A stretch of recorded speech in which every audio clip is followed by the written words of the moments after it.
Bienvenue au podcast Sauvagissé. Nous recevons l'évangéliste Frédéric.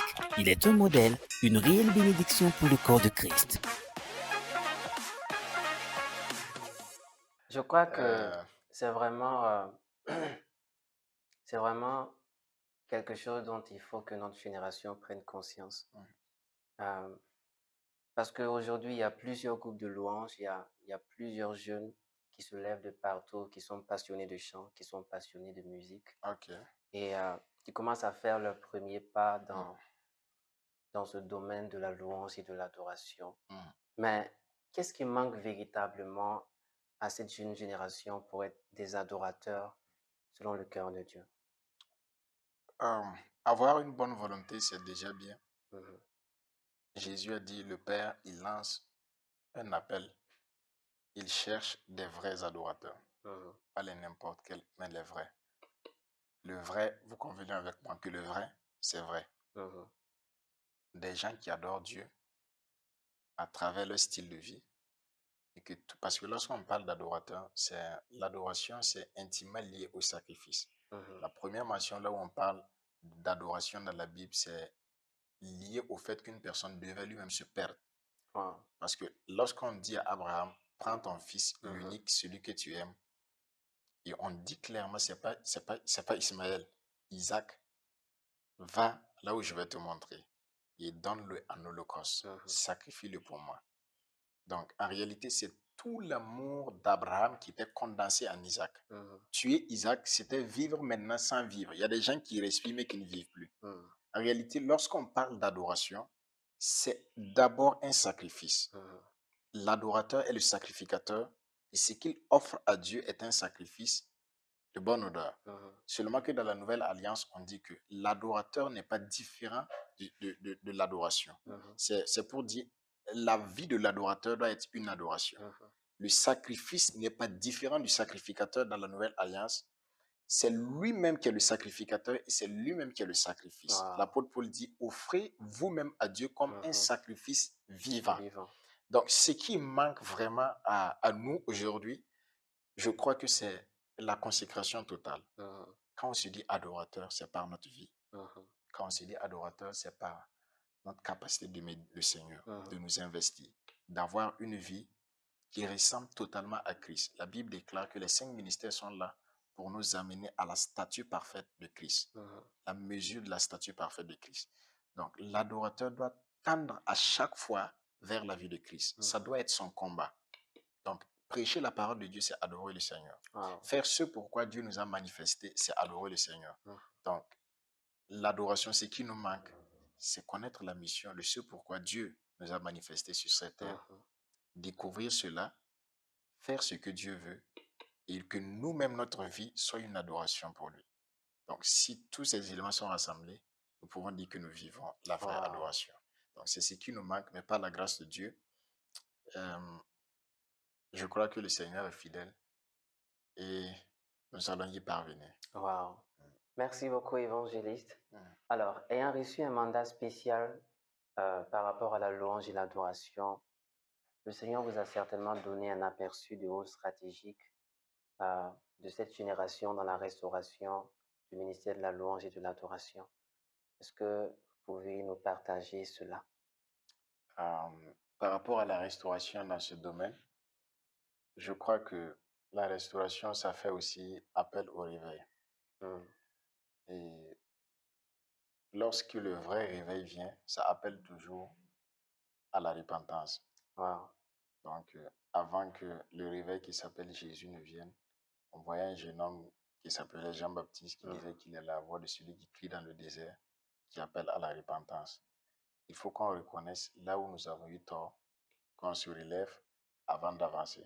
Wow. Je pense que cette restauration viendra du moment où nous allons revenir dans ce qui est vraiment l'objet de notre adoration. Mhm. Lorsqu'on reviendra sur Christ, lorsqu'on reviendra sur l'essentiel, on pourra relever ce défi Mhm. et ne plus être superficiel. Avoir une relation tellement profonde avec lui pour pouvoir le représenter dignement. Mhm. Wow. Est-ce que vous avez une invite à faire aux différents groupes d'adoration afin qu'ensemble nous puissions relever ces différents défis-là? L'invite que je peux faire, c'est qu'on continue toujours de travailler. Le talent, on continue toujours de travailler, mais que nous puissions encore amplifier notre relation avec le Seigneur. Oui, les répétitions, oui, de travailler la voix, parce que si on dit que même Dieu, il écoute d'ailleurs les bonnes choses, la bonne voix, ça compte. Et la manière de jouer, ça compte également pour Dieu. On ne va pas dire seulement que pour les humains, mais surtout pour nous qui écoutons, c'est important. Et c'est pour cela qu'on doit offrir quelque chose de qualité Mhm, dans l'art, dans la musique. Et bien au-delà de ça, on doit travailler notre relation avec le Seigneur en tant que des groupes musicaux, des groupes qui veulent être des instruments pour servir le Seigneur. Nous devons avoir une relation avec le Dieu que nous voulons présenter. Le mhm, Dieu que nous voulons servir, nous devons avoir une relation avec ce Dieu-là. Donc, mon invite, c'est réellement que nous puissions amplifier encore notre temps d'intimité avec lui, mhm, que nous puissions encore continuer d'avoir une relation avec lui, mhm, que nous ne puissions pas être seulement dans le paraître, mais beaucoup plus dans le être. mhm. Jésus a dit, ce peuple me loue à travers leurs lèvres, mais au plus profond d'eux, c'est pas véridique. Nous ne devons pas être comme ces personnes. Nous devons avoir une relation avec lui. Nous ne devons pas être des étrangers dans sa présence. Nous devons être des gens qui vivent à chaque fois dans la présence du Seigneur. C'est l'invite que je peux donner à mes frères et sœurs et à toutes ces personnes, ces groupes frères qui évoluent dans ce domaine et dans ce sacerdoce. Mhm. Merci beaucoup, évangéliste Frédéric. Nous avons vraiment été bénis vraiment de vous recevoir ici sur ce plateau. Je crois que d'ailleurs, tous ceux-là qui suivront ce podcast seront bénis aussi. Nous sommes pratiquement à la fin du temps qui nous a été imparti D'accord. et je crois que cette première capsule aura vraiment un grand impact. Amen. Alors, est-ce que vous avez un mot de fin? Euh, pour un mot de fin, je voudrais dire merci au Seigneur Mhm, et à vous pour ce privilège qui m'a été donné pour qu'ensemble nous puissions échanger autour du groupe d'adoration Bethel, mhm, de notre séminaire que nous organisons, CEVAJC, et également de la louange de l'adoration. C'est un privilège et ma prière, c'est que toutes ces personnes qui vont regarder ces moments, qui vont passer ces moments avec nous, que le Seigneur réellement nous aide, peu importe ce que vous faites, peu importe votre ministère, peu importe votre appel. L'objectif recherché, c'est être un adorateur. C'est pour cela notre séminaire dit séminaire d'enseignement des adorateurs de Jésus, mhm, pas des musiciens de Jésus. Il n'a pas dit l'heure vient et c'est arrivé où le Père va chercher des vrais musiciens ou des vrais chantes, mhm. mais des adorateurs. On peut être évangéliste et être adorateur. Si nous sommes en train de faire ce pourquoi Dieu nous a manifesté et de faire pleinement sa volonté, nous sommes en train d'adorer le Seigneur. Et notre objectif, notre but et notre vision, la soif que le Seigneur a mis à nous, c'est de mettre ça dans nos vies, de pouvoir être des gens, peu importe là où nous nous trouvons, d'avoir cette qualité de vie qui reflète une adoration. Mhm. Donc, pour mot de fin, ma prière, c'est que toutes ces personnes qui vont suivre cette vidéo, que la grâce nous soit donnée d'être des gens qui manifestent pleinement la Amen. vie de Christ, Amen. qui sont réellement des vrais adorateurs Amen. en esprit et surtout en vérité. Amen. Merci à toute la famille Bethel, merci à tous les membres du comité d'organisation Mhm. et merci à vous, Hakim Sankara, pour ce privilège. Je crois que ce n'est pas la dernière émission. Par la Mhm. grâce de Dieu, nous aurons encore des moments ensemble. Mhm. Merci beaucoup.